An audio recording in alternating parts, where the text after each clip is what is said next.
fruitful. For that, let's turn over to Ambassador Yusuf Maitama Sule to give us an insight into who the man Sardauna was. Yes, he was a leader, a true leader with all the qualities of leadership. A true leader who led by example. A leader whose leadership was accepted by all and sundry, irrespective of tribe or religion.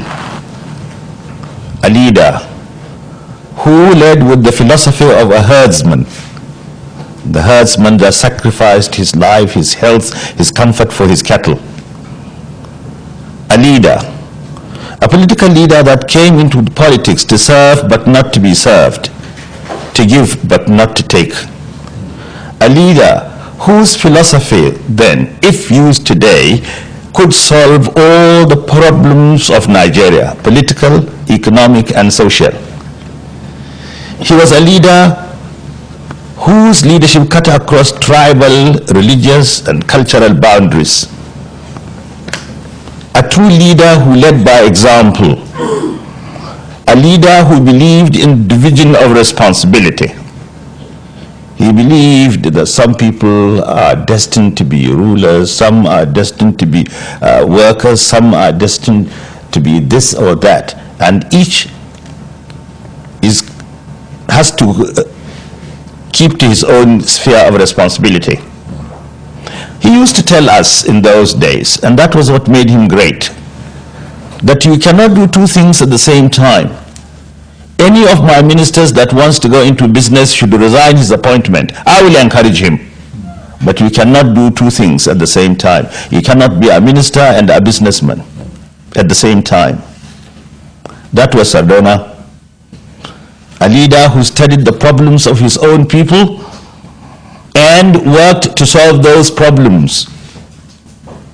Yes, that was Sardauna. His greatest achievement is something that we should learn today. Sardauna, under his leadership, had all northern Nigeria, all the tribes of northern Nigeria united. There was no question of religion or tribe or status. No. One day, if I may tell you this small story, the Sardauna went to the Kingsway to do shopping. He met some students and he asked them what they were doing. They said they were window shopping. Then he said, let each one of you go and pick one item, I will pay. They did. And he asked his servant to go and settle the bill. Unfortunately for him, the servant, he asked one of the boys, where do you come from? What tribe are you? When Sardauna heard this, he said, don't ever ask such questions. He is my son. It doesn't matter where he comes from. I am his father. If you ask such questions again, I will dismiss you. That was Sardauna. In those days, people in the north did not call themselves by the names of their tribes or religion. They were all young Arewa, northerners. Right. That was the Sardauna. Right. A great leader. What happened along the lines? Today, are there cracks? Are there no cracks? How did the cracks come about? Could we sit back today and say the Arewa that the Sardauna talked about is the Arewa today? No. Today, we are no longer what we were. What is happening today is not in our character. The norms and values left by Sardauna and our founding fathers are no longer with us. They are not with us. Today, as I have often described the situation, the institution of family has broken down. The respect for elders and constituted authority, which used to be our cardinal principle in our society, is now at its lowest ebb. Honesty, why it does not pay, has become meaningless. Symptoms of revolt loom large in the horizon. In short, there is meaninglessness in philosophy, insecurity in polity, chaos in politics, immorality in society, corruption in economy, frustration in art, and lack of creativity in literature. This is not what the North used to be, or Nigeria as a whole. Ours was a decent country whose leaders respected one another in spite of their political differences. Ours was a society that was morally sound. It was a society in which all of us were our brothers' keepers. It is not the same today. Perhaps some people say we have been brainwashed by our erstwhile colonial masters. It is true to a certain extent, but we are to a very large extent to blame, because we are masters of our fate. We should be captains of our soul. Today, as I have said, we are no longer ourselves.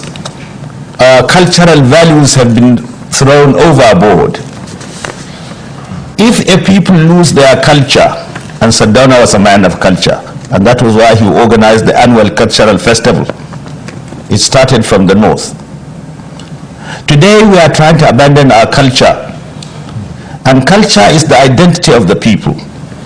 People often mistake culture as mere dancing and singing. It is much more than that.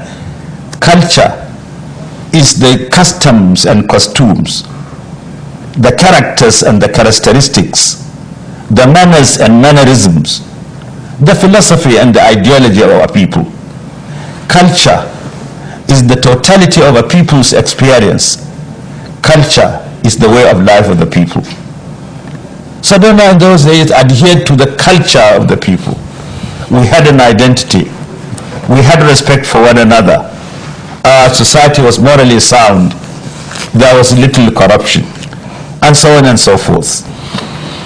However, in spite of the ugly picture I have painted, I believe we can still get out of the woods. I am not a pessimist, I'm an optimist.